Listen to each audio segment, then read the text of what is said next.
This is your Barbados Today Evening News Update for Wednesday, October 2nd. Thanks for joining us. I'm Fernella Wedderburn. Government has given a month-long reprieve to motorists who have been unable to renew their vehicle registrations at the Barbados Revenue Authority. Prime Minister Mia Mottley made the announcement today after scores were forced to queue in long lines over the last 2 days to meet the deadline. The Ministry of Public Works has been seeking to take documents from people who have gone to insurance companies, and the lines, for whatever reason, because of staffing shortages that were sudden, have been long and unacceptable. And this morning I've asked the Attorney General to speak to the Commissioner of Police and to indicate that there shall be no efforts to prosecute anybody, and that we will bring legislation, a one-clause bill if necessary, to ratify the decision not to prosecute anybody who does not and has not gotten their registration in time, and that give people until the beginning of November so that people can do this in good order and in good time. She was speaking as she delivered the feature address at the Barbados Sustainable Energy Conference 2019 at the Hilton Barbados under the theme Roadmap to 2030. Noting oil prices remain the biggest drain on the island's foreign reserves, Prime Minister Mottley stressed that the island must transition over the next decade to vehicles powered primarily by electricity or any new forms of technology.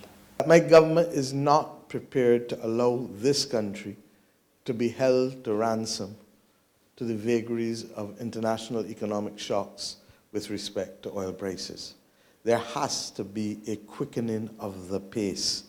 And it is against that background that the Ministry of Energy and the Ministry of Consumer Affairs and Commerce, that is responsible for the FTC, and the FTC itself, must have an urgent consultation over the course of the next 2 weeks for us to be able to decide a few things. And I say this conscious, and I thank the FTC for their report last week with respect to the feed-in tariff for all things under 1 megawatt.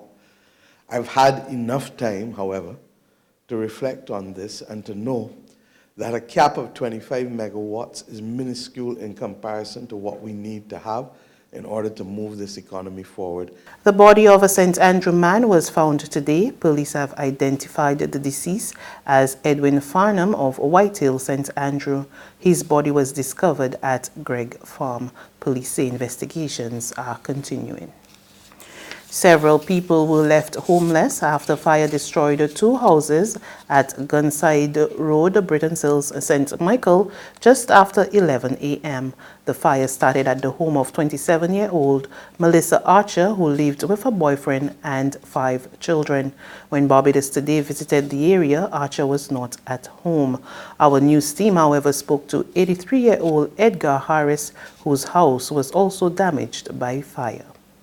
Yeah, I was right in my house, and I was doing 1 or 2 things and making ready to move around inside my house. And all of a sudden, I coming to the front door, right? And I see like this lot of smoke, and like when something burning, cracking, like, something burning. I look and see it's better in the smoke and fire. I see you. So some youngsters, they said, Daddy, come.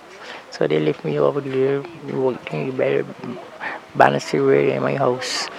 I unlocked the door. They don't unlock my front door. And I attempt to come through the door.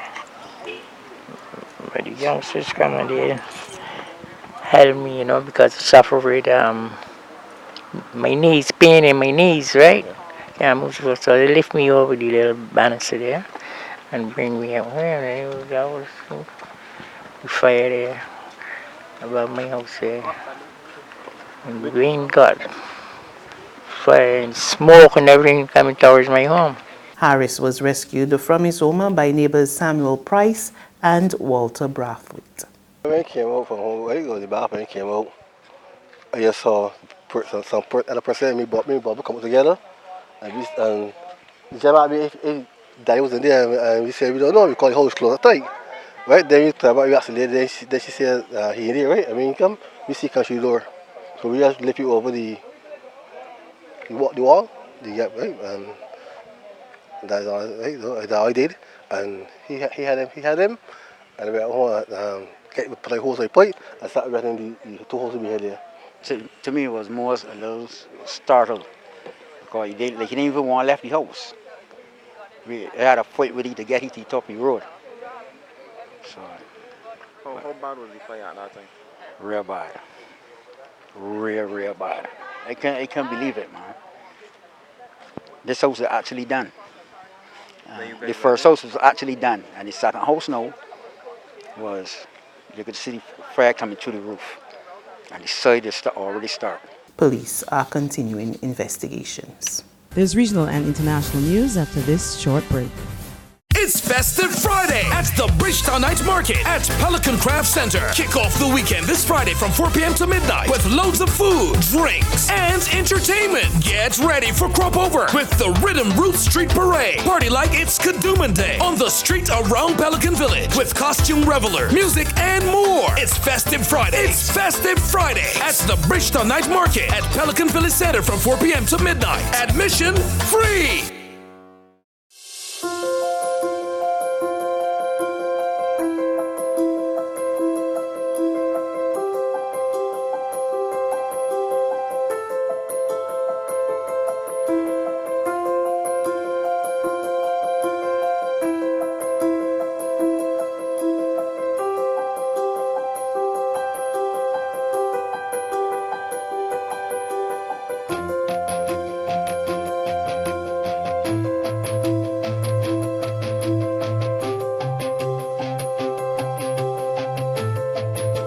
Barbados Today, news you can trust.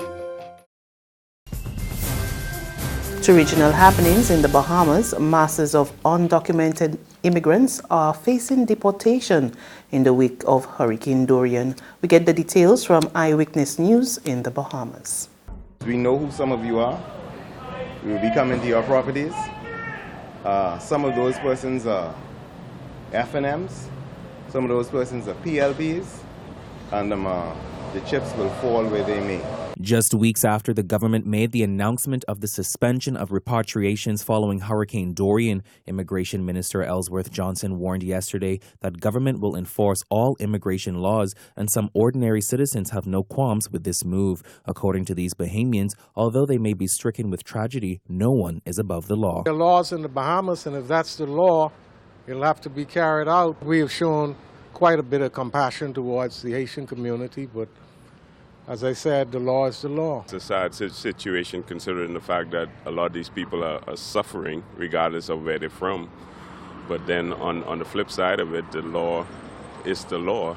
I just hope that in applying the law, we would show some level of compassion. And with this change in tone from the immigration minister, former Minister of State for Immigration Brandon McCartney says the government needs to take a firm stance on the matter so that people know they mean business when it comes to enforcing immigration laws. I think the government needs to get a strategy together.